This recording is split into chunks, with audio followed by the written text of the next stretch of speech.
जय माता दी। सनातन धर्म में अमावस्या को काफ़ी महत्वपूर्ण माना गया है।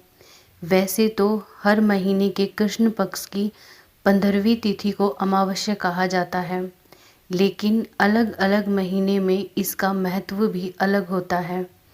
अभी पौष मास चल रहा है और पौष महीने में पड़ने वाली अमावस्या साल की खास अमावस्या होती है, क्योंकि यह अमावस्या साल की पहली अमावस्या भी है। शास्त्रों के अनुसार अमावस्या तिथि को पूर्वजों का दिन कहा जाता है। इस दिन नदी में स्नान करके दान पुण्य और पितृ तर्पण करना बहुत लाभकारी माना जाता है। अमावस्या के दिन को छोटा श्राद्ध भी कहा जाता है। अमावस्या तिथि को व्यक्ति को बुरे कामों और नकारात्मक विचारों से दूर रहना चाहिए। हिंदू धर्म में अमावस्या तिथि पर भगवान विष्णु, महादेव और सूर्य की उपासना की जाती है। साथ ही अमावस्या तिथि पितरों का तर्पण आदि करने के लिए भी बहुत महत्वपूर्ण मानी जाती है। पितरों की आत्मा की शांति के लिए उपवास करें और किसी गरीब व्यक्ति को दान दक्षिणा जरूर दें।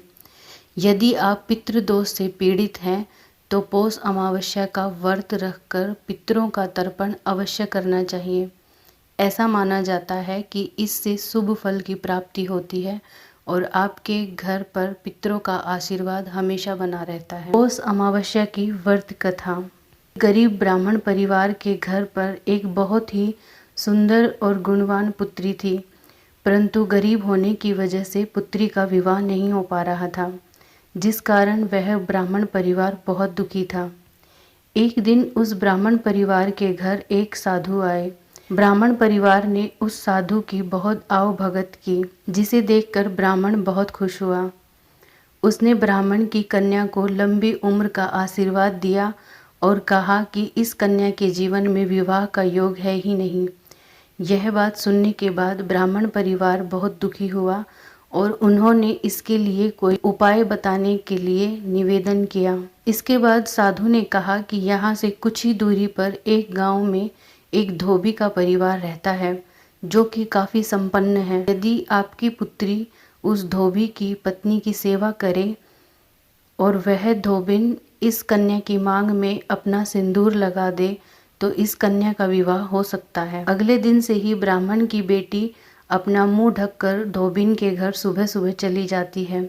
धोबिन के घर की साफ सफाई तथा अन्य कार्य करके वापस अपने घर आ जाती है। धोबिन रोज अपने घर के आगे सफाई हुई देखकर हैरान रह जाती है। वह अपनी बहू से पूछती है, आखिर इतनी सुबह उठकर कौन सारा काम करके चला जाता है। अगले दिन धोबिन सुबह जल्दी उठकर ब्राह्मण कन्या को सारा काम करते हुए देखती है।